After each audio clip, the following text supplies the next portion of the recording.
This is Scott with another Turn Woodworks. I wanted to do a little thing today, a little video, kind of going over marking locations. So what I'm going to be doing is I'm going to be making several of these boards. And what these boards are is they're kind of like a tack board. And the reason why I use these is I use them for pre-finishing.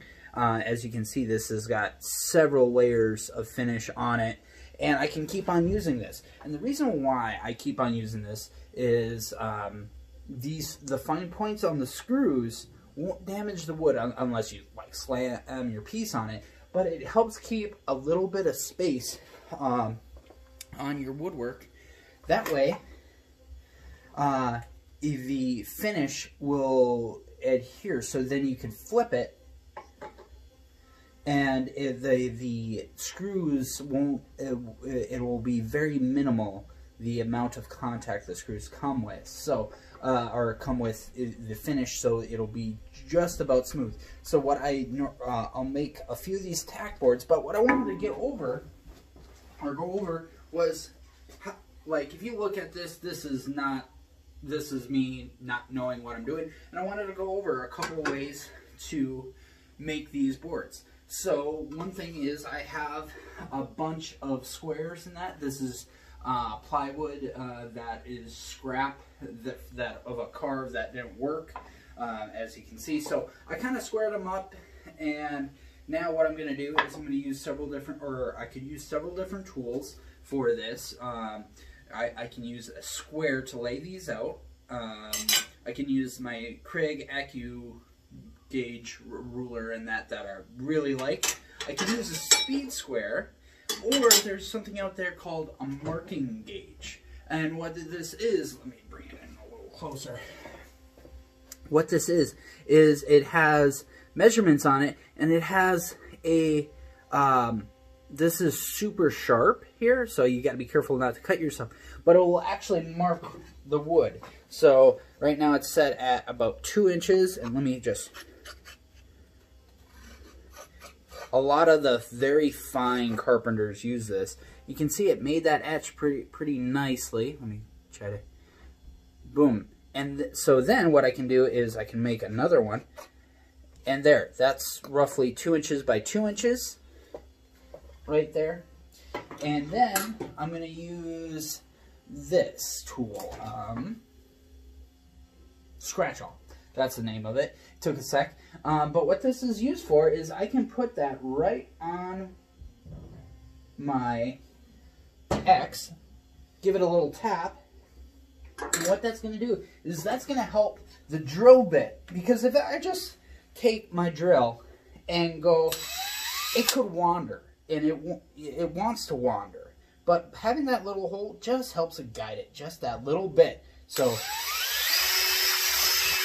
boom, perfect. Instead of wandering all over the place with not having it. So it's a little bit, I'm going to do a little bit of precision work on these. It's not necessary, but it could help out with lining up something that's smaller and that, because I'm going to do probably 2 inches for these, maybe 1.5 inches.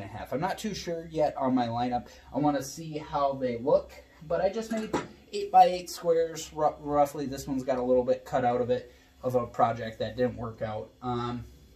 But the reason why I want to use these is I have a big pre-finishing project, but I don't want to be transferring. I don't want to be touching them and that. So like what I'll do, and I'll show you, is I have this Lazy Susan that I got free at a garage sale, and I'll put this, because I'd rather be transferring these, grabbing this, than grabbing my workpiece. So I'll put it on here, and then I can spin it as I'm spraying, and then I can just grab it and put it in a drying spot. So I want, and how I do this is, grab another one of my failed projects.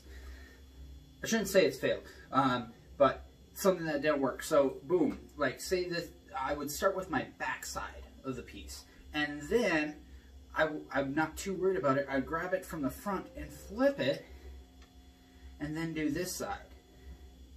That way, and then I can rotate it as I'm spraying, and that way I'm not moving the piece as much, because that's a big deal, is you don't want to be moving your piece or touching your piece, because that's going to leave fingerprints or stuff like that. And you want, you know, for me, I always want the highest possible, the best finish I can do. So, and then I can just grab it